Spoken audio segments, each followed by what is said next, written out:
Hi and welcome to my video of the day. In today's video I'm going to be sharing some experiences that I've had in our project of goat rearing, and I'd like to inform those of you with a sensitive disposition that I'm going to be showing some graphic pictures of some of our dead kids, so I hope you stick with me.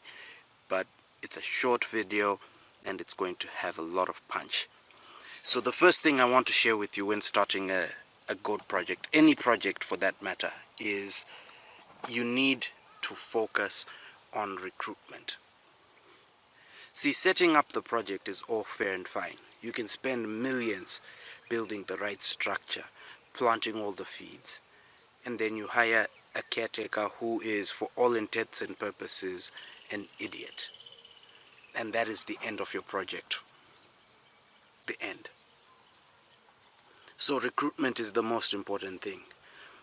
We recruited a gentleman when we started our goat project. He was the only one we actually interviewed.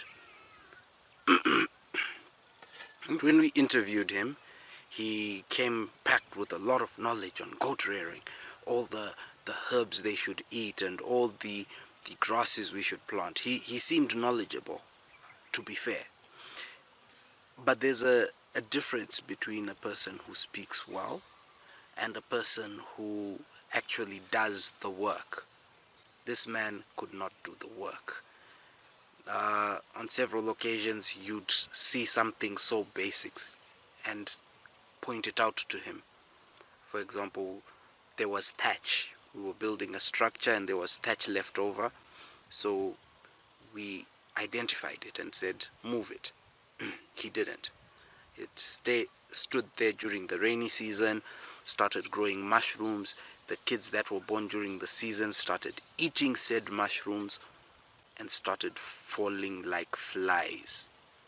So overall we lost about 15 to 20 kids. Some were lost because of poisoning, some were lost because heavy objects fell on them. That was actually one, and the others were lost due to pure negligence, and each time they would blame the vet. So each time a goat dies, he blames the vet. And what did we do? We'd go and get another vet. So we got the first vet, removed him, the second vet removed her, and the third vet came and he blamed that vet as well. Now, how can 3 different people have issues, whereas you're the only consistent person in the project? So, cut a long story short, we got rid of him. Not only that, there were other signs that showed us we were doing a very bad job in keeping this person.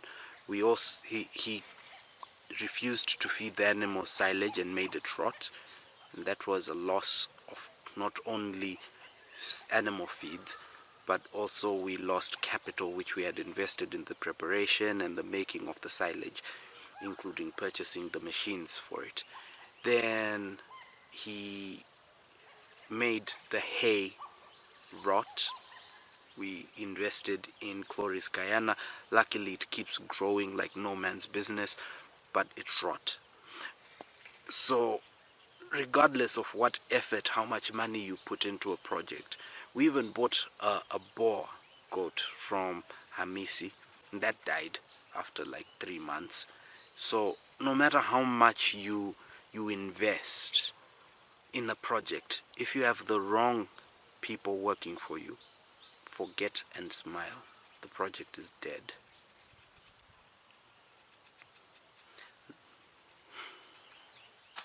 So there you go. The key to actually doing a project successfully lies in the manpower. It's not a joke, it's serious. You have to learn to recruit people, and you have to learn to let people go if they are not good, because you're putting in a lot of money. At the end of the day, it's your capital and you're losing out. Why would you allow that to happen to you? So if you're going to start a project, you have to have that strength, that core strength of managing people and identifying strong people and weak people. and being able to let go of the weak ones. And that's something we delayed in doing, and luckily we eventually did it. We got the right person. We went to Mubende. We got someone from Mubende recommended to us by an LC there, and doing a great job. Multiplication, boom, simple work. Okay, it's easy. Rearing goats is not as terrible as people say it is.